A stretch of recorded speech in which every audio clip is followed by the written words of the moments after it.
জাতীয় পার্টি আছে বলেই তো আমার মনে হয় না। যদি জাতীয় পার্টি তার ঘুরে দাঁড়ানোর সুযোগ তার ছিল, অনেকগুলো সুযোগই তার ছিল। সবচেয়ে বড় সুযোগ ছিল সেটা হচ্ছে এই যে ছাত্র আন্দোলন যেটা করেছে, বাইরে এসে বক্তৃতা মেরেছেন বড় বড় কথায়, কিন্তু ওই মাসের বেতনটা আপনি নিয়ে এসছেন। আপনি তো অপোজিশন পার্টির নেতা, আপনি তো প্রথম দিনই ছাত্র আন্দোলনের সাথে একাত্মতা প্রকাশ করে আপনি বলতে পারতেন যে স্ট্রেট আমি আমার পার্টি এখান থেকে ন্যাশনাল ইলেকশন থেকে মানে ন্যাশনাল অ্যাসেম্বলি থেকে সবাই রিজাইন করলাম। তো অপোজিশন পার্টি না যদি না থাকে তাহলে তো সরকার অটোমেটিক ফল হয়ে যাবে। আপনারা তো সেটা করেননি। এখন বড় বড় কথা বলবেন আর যত কিছুই বলেন, এগুলো আপনাদের ভাওতাবাজি বাংলাদেশের লোকজনের মধ্যে চিন্তা খুব একটা অসুবিধা হয় না, হয়নি, আগেও হয়নি।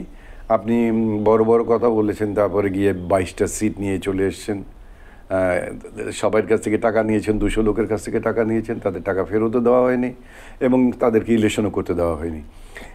তো আওয়ামী লীগ, জাতীয় পার্টি যারা ডিভোটেড, যারা এরশাদের ডিভোটেড, তারা এখনও চুপচাপ বসে আছে, তারা ঘরে বসে আছে, তারা গর্তে লুকায়নি, তারা ঘরে বসে আছে।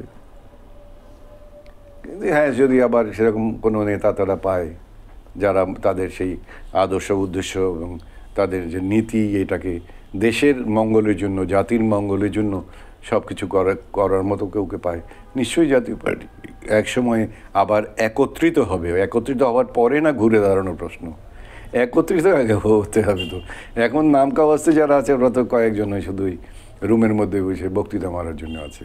আর যেহেতু পোস্ট ছাড়েনি, সে তখনও ছাড়েনি, তখন পর্যন্ত টেলিভিশনে কথা বলার সুযোগ নষ্ট করে কী করে। বন্যার্থদের সাহায্য তো জামাত ইসলাম করেছে অনেক জায়গায়, কিন্তু নাম সেরকম বড় প্রচার করা হয়নি। যেটা প্রচার হয়েছে সেটা হচ্ছে আল-সুন্নাহ, আল-সুন্নাহ।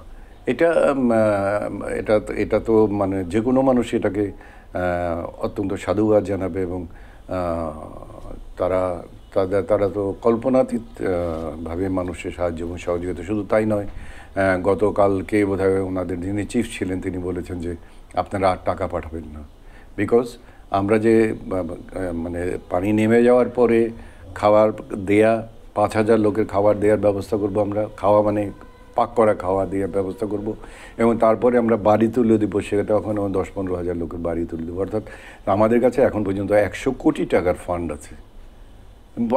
পৃথিবী, বাংলাদেশের দেশের বাইরে এমনকি অনেকগুলো, একবার দেখা গেল যে ফিলিস্তিন থেকেও কিছু জিনিস সেখানে পাঠিয়ে দেওয়া হয়েছে।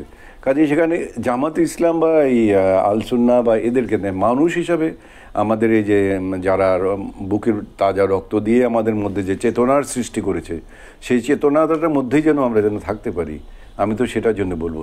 আর জামাত সম্পর্কে শুধু আমি একটা কথা না বললেই নয়, সেটা আমি বলবো এটা যে জামাতের আমির যিনি, তিনি অত্যন্ত সুন্দর সুন্দর কথা বলছেন ইদানিং, আমার কাছে অন্তত ওকে ভালো লেগেছে।